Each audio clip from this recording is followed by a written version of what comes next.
Good morning, students. Once again, welcome back to my English class. This is Mr. Deepak Kumar Ravi. So, we were reading chapter 3. And this is sixth part. So, now let's start. Dantes. Dantes, though almost sure as to what course the vessel would take, है ना? What course, कौन सा रास्ता, है ना? The vessel would take, ये जहाज मुझे कौन सा रास्ता ले जाएगा पता नहीं, ठीक है। हैड इट वास्ड इट एनेक्सियसली, अभी तक वो क्या कर रहा था, अभी तक, येट मतलब अभी तक, वास्ड इट एनेक्सियसली बहुत ही चिंतित रूप से, है ना, देख रहा था, until it tagged and stood towards him, कि जब तक वो जहाज उसके पास पहुंच ना जाए, है ना, वो वेसल, वो शिप, वो बोट उसके पास पहुंच ना जाए, बहुत ही उत्सुकता से, बेसब्री से वो देख रहा है कि वो मेरी तरफ बहते बहते जल्दी से आ जाए या मैं, है ना, तैरता हुआ वहाँ पहुँच जाऊँ, दोनों में से कौन पहले जल्दी से पहुँचे, यही वो चाह रहा है। Then he advanced but before they could meet, और इससे पहले कि वो कुछ सोचता है, इससे पहले कि वो उसे मिल पाता, the vessel again changed her course, वो फिर अपना रास्ता बदल देता है। कोर्स का मीनिंग आपको मैंने आपको बताया था, पाथ, रास्ता, ठीक है। तो कोर्स बाय अ वायलेंट, कैसे रास्ता बदल लेता है वो ship, by a violent effort he rose half out of the water, फिर से एक तेज़ लहर आती है, वेविंग हिज कैप, उसका टोपी भी जो है उड़ जाता है, and uttering a loud shout, और उसके मुंह से एक आवाज़ निकलती है, uttering a loud shout peculiar to sailor, जो सेलर के लिए एक अजीब आवाज़ लगता है, ठीक है, उन सेलर्स के लिए जो उस नाव में बैठे हुए थे, उस बोट में बैठे हुए थे। तो अचानक एक तेज़ लहर आती है, उससे नाव का डायरेक्शन भी चेंज हो जाता है, इसके मुंह से एक चीख भी निकलती है, ठीक है। This time he was both seen and heard, इस बार क्या हुआ, दोनों हुआ। इससे पहले वो क्या करता था, जब आवाज़ सुनता था तो कोई दिखाई नहीं देता था, जब कुछ दिखाई देता था तो कुछ सुनाई नहीं पड़ता था, लेकिन इस बार, this time what happened, this time this time he was both seen, दिखा भी, एंड हियर्ड, और आवाज़ सुनाई भी पड़ा।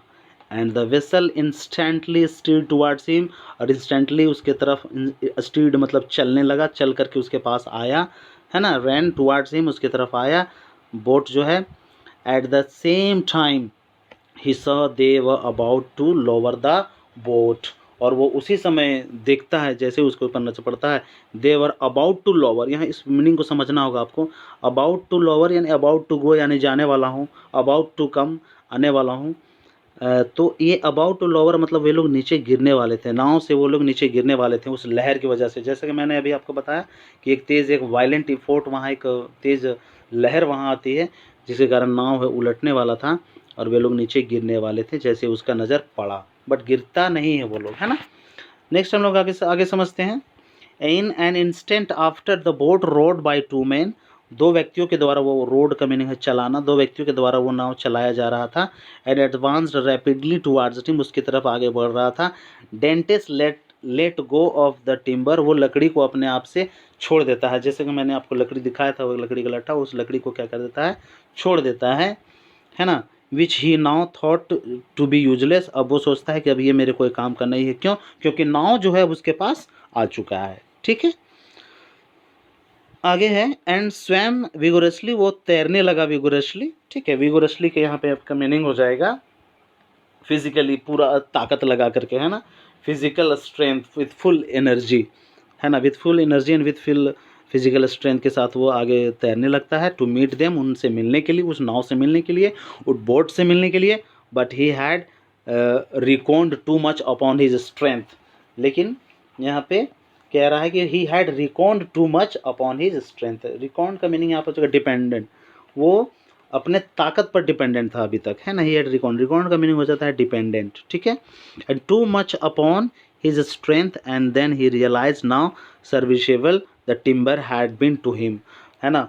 तो उसको ये भी, चूंकि आप महसूस कीजिए समुद्र में आप तैर रहे हैं, कितना देर तक आप तैरिएगा, तो वो लकड़ी का टिम्बर जो उसको मिलता है सर्विसेबल, तो वो लकड़ी का टिम्बर जो है क्या साबित हुआ, सर्विसेबल, सर्विसेबल का मीनिंग क्या होता है? सर्विस यानी सेवा देना, एबल सेवा देने की योग्य, तो उसको एक अच्छा सर्विस देता है, उसको एक अच्छा से एक स्थान से दूसरे स्थान तक तैर के जाने के लिए क्या करता है? वो हेल्प करता है। वो टिम्बर, वो लकड़ी का पीस, ठीक है, वो लकड़ी का टुकड़ा जहाज का, जो मैंने आपको पिक्चर में दिखाया था। तो ये हो गया। नेक्स्ट हम लोग आगे बढ़ते हैं।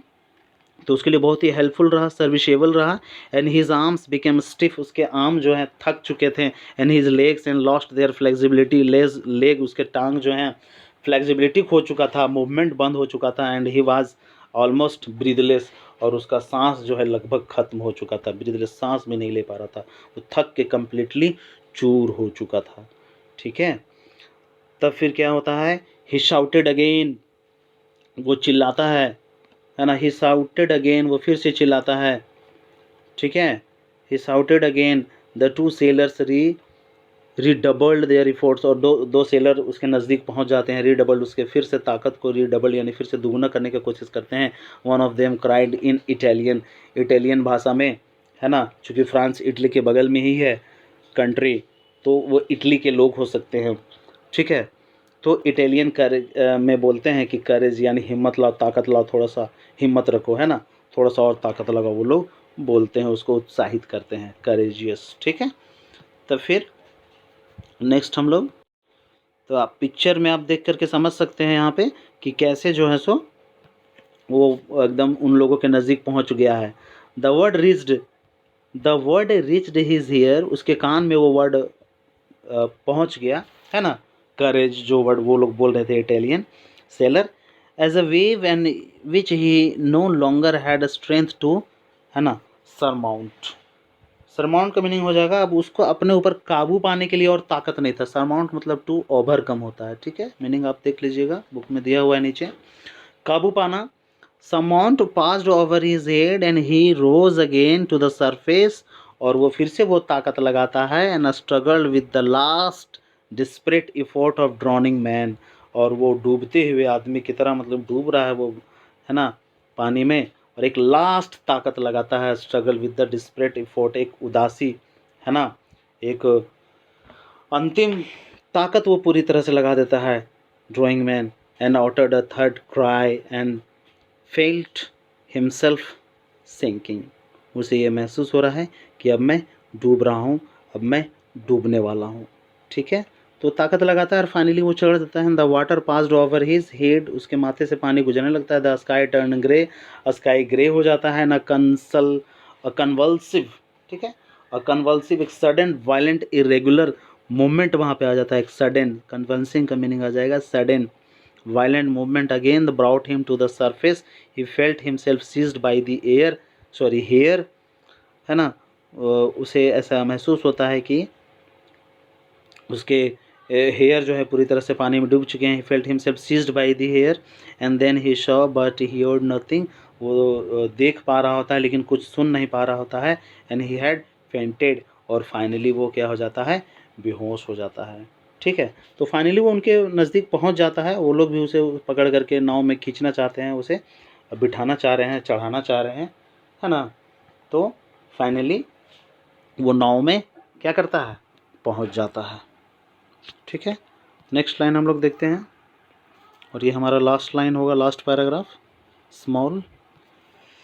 नेक्स्ट है when he opened his eyes, मूर्छित होने के बाद, बेहोश होने के बाद जब वो अपनी आंखें खोलता है, when he opened his eyes dentis found himself on the deck of the vessel, यानी जहाज के ऊपर चढ़ा हुआ वो पाता है। हिज फर्स्ट केयर, ठीक है, his first care was to see what course they were taking, और वो ये सोच रहा था कि वे लोग उसको किस रास्ते में ले जा रहे हैं। And they were rapidly leaving the, है ना, Chateau d'If behind. Dantes was so exhausted that the exclamation of joy he uttered was mistaken for a sigh। ठीक है, तो वो जब उसका होश खुला तो देखा कि नाव लगातार चल रहा है, और वो प्लेस, है ना, वो चेटू डेल्फ जहाँ पे उसको बंदी बनाया गया था, उससे बहुत दूर अब वो जा चुका था, वो उसको पीछे छोड़ चुका था, और ये बहुत आगे जा चुका था वो नाव में उन लोगों के साथ, है ना। और ये फाइनली वहाँ एक सेफ बोट में पहुँच गया, जिससे वो बहुत दूर तक एक किनारा तक पहुँच सकता था जहाँ उसे जाना था, और फाइनली वो अपने मंजिल में पहुंचता है। ठीक है, तो ये आई होप ये कहानी आपको पूरी तरह से समझ में आई होगी, क्योंकि मैंने यहाँ पे कुछ कैरेक्टर्स का यहाँ इंट्रोड्यूस किया है जो बुक में नहीं दिया हुआ है। तो आप समझ जाइए, ये कहानी यहाँ पे ख़त्म हो जाता है, ये किनारा यहाँ पे इस चैप्टर में ये कहानी यहाँ ख़त्म हो गई। ठीक है, लेकिन यहाँ के जाने के बाद और इससे पहले भी जैसे कि मैंने आपको बताया था, उसे एक दोस्त के द्वारा धोखा दिया गया, उसे ज़बरदस्ती जेल में डाल दिया गया, बंदी बना दिया गया, उम्र कैद की सज़ा सुना दी गई। उसके सीने में बदले की आग जो है धधक रही थी, बदले की आग जल रही थी। ठीक ना, तो वो यहाँ से जाने के बाद क्या करता है, एक लिस्ट बनाता है दोस्तों का और दुश्मनों का, और उनसे बदला लेता है ना। चूँकि 20 साल हो चुका था और फाइनली वो अपनी वो जो लड़की थी मर्सिडीज़ हैरिया, उससे वो शादी कर चुका था, वो उसका फ्रेंड जो उसको धोखा देता है, और उसका एक बेटा भी रहता है एल्बर्ट नाम का, एक 19 साल का एक बेटा भी उसका होता है, 19 ईयर्स का एल्बर्ट। तो वो वहाँ जाता है, चूँकि पास्ट तो सब कुछ ख़त्म हो, चूँकि 20 साल जो है बहुत ही लंबा समय होता है, 20 साल 20 ईयर्स वो अपने लाइफ का खो दिया अपने दोस्त के धोखे की वजह से। ठीक है, और जैसा कि मैंने बताया था आपको, ये कहानी फ्रांस का है, फ्रेंच नॉवेल है, पेरिस का शहर की कहानी है ये, है ना। आई होप आप सभी को ये कहानी बहुत अच्छी तरह से समझ में आ गई होगी। अगर नहीं समझ में आया था, वीडियो 6 पार्ट्स में है ये सारे वीडियोज़, आप सारे पार्ट्स को 1 बाय 1 फिर से देखिए, शुरू से देखिए, बिल्कुल समझ में आएगा। मैंने एक एक वर्ड को डिस्कस किया है, एक एक वर्ड को मैंने समझाने का कोशिश किया है, आप इसको अच्छी तरह से देखें, बिल्कुल समझ में आएगा। तो ये एक बहुत ही अच्छी कहानी थी, फ्रेंच नॉवेल थी जो लिखा गया है। ये एक स्टोरी, मैंने एक नॉवेल था, मैंने आपको बताया था, एक एक्सट्रैक्ट सिर्फ एक पैराग्राफ लिया गया है, इसीलिए मैंने सारी चीज़ों को जोड़ने की कोशिश की। एक सिर्फ पैराग्राफ था, the count of Monte Christo से एक पैराग्राफ लिया गया है, और वही पैराग्राफ यहाँ लिखा हुआ है, इसलिए मैंने सारी चीज़ों को यहाँ बताने का कोशिश किया है कि ताकि आप इसका कंप्लीट स्टोरी समझ सकें। ठीक है, so finally the story is finished, and इसका क्वेश्चन आंसर जो है मैं अपलोड कर दूंगा, वो इसी वीडियो के डिस्क्रिप्शन बॉक्स में होगा। ठीक है, so thank you once again, and keep studying, keep reading, and keep doing your homework in a well way, and or notes, keep making your notes। आप नोट्स बनाते जाइए, जैसे स्कूल में पढ़ते थे, स्कूल में बनाते थे, इन द सेम वे आपको नोट्स बनाना है, सारे चीज़ें चेक की जाएगी when the school will resume। okay, till then, goodbye, have a nice day, thank you।